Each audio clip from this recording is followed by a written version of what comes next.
Secretary general ATM Azharul ইসলামকে 2011 সালের 19 September সম্পূর্ণ অন্যায়ভাবে জামাত অফিস থেকে গ্রেফতার করা হয়েছিল। এরপরে 2012 সালে তিনি জামিনে মুক্তি লাভ করেন। তারপরে আমরা লক্ষ্য করলাম 2012 সালের 22 আগস্ট ফ্যাসিস্ট আওয়ামী সরকারের পেটুয়া বাহিনী এটিএম আজহার ভাই বাড়িকে ঘেরাও করে সিসি ক্যামেরা বসিয়ে নজরদারিতে রেখে আবার তাকে গ্রেফতার করা হলো মানবতা বিরোধী অপরাধের মামলায়। তখন থেকে আজ পর্যন্ত আমাদের প্রিয় নেতা জেলখানায় অবরুদ্ধ অবস্থায় রয়েছে। আপনারা জানেন ওই ফ্যাসিস্ট আওয়ামী সরকার বাংলাদেশ জামাত ইসলামীকে নেতৃত্ব শূন্য করার জন্য, বাংলাদেশের রাজনৈতিক কালচারকে ধ্বংস করার জন্য সকল দল মতের মানুষদেরকে যখন কণ্ঠস্তব্ধ করে দিয়েছিল, তারই ধারাবাহিকতায় বাংলাদেশ জামাত ইসলামী নেতৃবৃন্দকে ফাঁসির মঞ্চে ঝুলিয়েছিল। বাংলাদেশ জামাত ইসলামীর সম্পূর্ণ অন্যায় এবং অগণতান্ত্রিক ভাবে ফ্যাসিবাদী কায়দায় জামাতের নেতৃবৃন্দকে জুডিশিয়াল কিলিং করে হত্যা করা হয়েছে।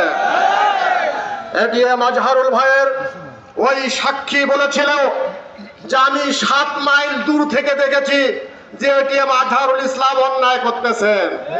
কোন বিবেকবান মানুষ এই সাক্ষী গ্রহণ করতে পারে না। হাসিনার 5 চাকা দালালেরা এই সাক্ষী গ্রহণ করে তাকে জেল হাজতে পাঠিয়েছে। আর একজন সাক্ষী বলেছে আমি 3 মাইল দূর থেকে তাকে দেখেছি। 3 মাইল দূর থেকে অন্যায় দেখা যায় না। প্রিয় ভাইরা, দ্বিধা বিভক্ত রায় দেওয়া হয়েছিল। একজন বিচারপতি বলেছেন যে এই মামলার রায়ে এটিএম আজহারুল ইসলামকে সাজা দেওয়া যায় না।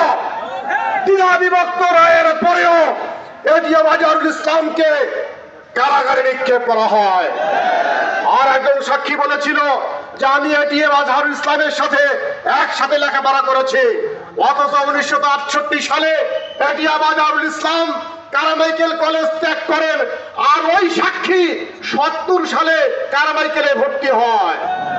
এই সব গাঁজাখুরি সাক্ষী, এই সব মিথ্যা মামলা দিয়ে যখন জেলখানাকে ভরে পড়া হয়েছিল, আমরা জানি দেশের মানুষ আশা করেছিল এবং এই সরকার বিভিন্ন দলের নেতৃবৃন্দকে মুক্তি দিয়েছে। আমরা উদ্বেগের সাথে লক্ষ্য করেছি যেখানে অনেক দলের নেতা কর্মীকে মুক্তি দেওয়া হয়েছে, সেখানে আমাদের এটিএম আজহারুল ইসলামকে এখনো কেন মুক্তি দেওয়া হয় না?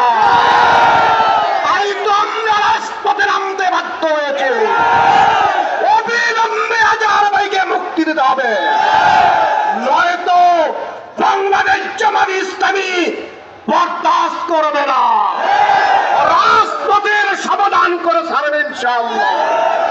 প্রিয় ভাইরা, ফ্যাসিস্টকে বিদায় দিয়ে আজকে যারা রাজনৈতিক ময়দানে জামাতকে নিয়ে চুলকানি শুরু হয়েছে, আমরা বলতে চাই নিজের চুলকানিতে মনন দেন।